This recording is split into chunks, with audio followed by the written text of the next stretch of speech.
జీ5 ఉండగా మీ favourite TV shows ని మీరు అస్సలు మిస్ అవ్వలేరు. Complete free.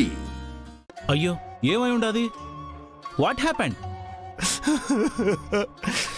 నా భార్యని ఈ అక్షరే చంపేసింది సార్. చంపేసింది. రేయ్ అదే అనకు.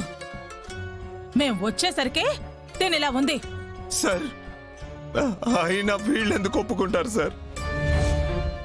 మా మీద కక్ష పెంచుకుంది అక్షరే అని మీకు తెలుసు, అందరికీ తెలుసు. పాపం నా భార్య ఒక్కతే దొరికిందని ఈ అక్షరే చంపేసింది సార్. నేను చంపలేదు. అయినా ఇక్కడ ఎవరున్నారు? మీ ఇద్దరు తప్ప. ఉంటే చంపినట్టవుతుందా? ఈ అబద్ధం అతకట్లేదు అక్షర. ఆస్తి అడుగుతున్నామని చంపేశావు. నా ప్రాణం జానువే అని ఇదే పోతే నేను ఆస్తి ఏం చేసుకుంటా? అడగడనే ఇది చేశావు.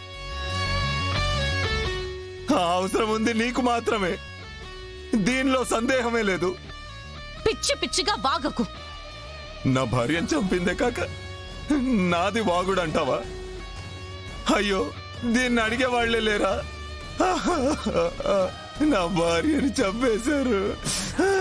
జాను, నిన్ను చంపిన అక్షరను అరెస్ట్ చేయించి శిక్ష వేయించి నీ ఆత్మకి శాంతి చేకూరుస్తాను.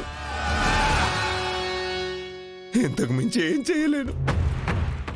అయ్యో నిన్ను కాపాడుకోలేకపోయాను. నన్ను క్షమించు జాను. ఏంటి మేడం, మీరొక నిండు ప్రాణాన్ని తీస్తారనుకోలేదు. హరి, నేను చంపలేదు. కనపడతా ఉండదు కదా మేడం, సాక్ష్యము చెప్తా ఉండారు. అరెస్ట్ చేయండి అయ్యా. తప్పు చేస్తే సీఎంనైనా అరెస్ట్ చేయాలా? కలెక్టర్ గారని చూడకండి, తీసుకురండి. ఈ సాక్ష్యాల్ని నమ్మి నన్ను అరెస్ట్ చేస్తారా? మేడం, అనుమానితులను కూడా కస్టడీలోకి తీసుకుంటాం. మీకు తెలియదా? మళ్ళీ నన్ను అడుగుతారేంటి మేడం? ముందైతే రావాలా, తరువాత ఎన్నో సాక్ష్యాలు వస్తాయి. వీళ్ళు కావాలనే అక్షరని ఇరికించాలని చూస్తున్నారు. తను అరెస్ట్ అయితే అబద్ధపు సాక్ష్యాలని పట్టిస్తారు. అక్షర బయట ఉంటేనే అసలు దోషులను పట్టుకోగలదు. తీసుకురండి, చూస్తారేంటి? హత్య చేసిన వాళ్ళు ఎంత పెద్ద పోస్ట్లో ఉన్నా చూడకూడదు, హంతకురాలనే చూడాలా. అరెస్ట్ చేయండి.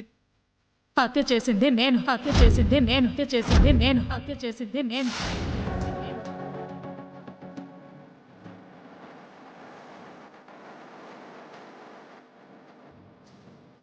అత్తయ్య గారు,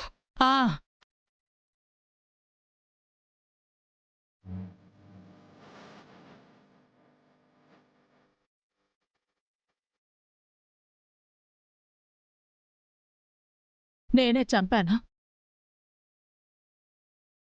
నేనే హంతకురాల్ని. అత్తయ్య గారు,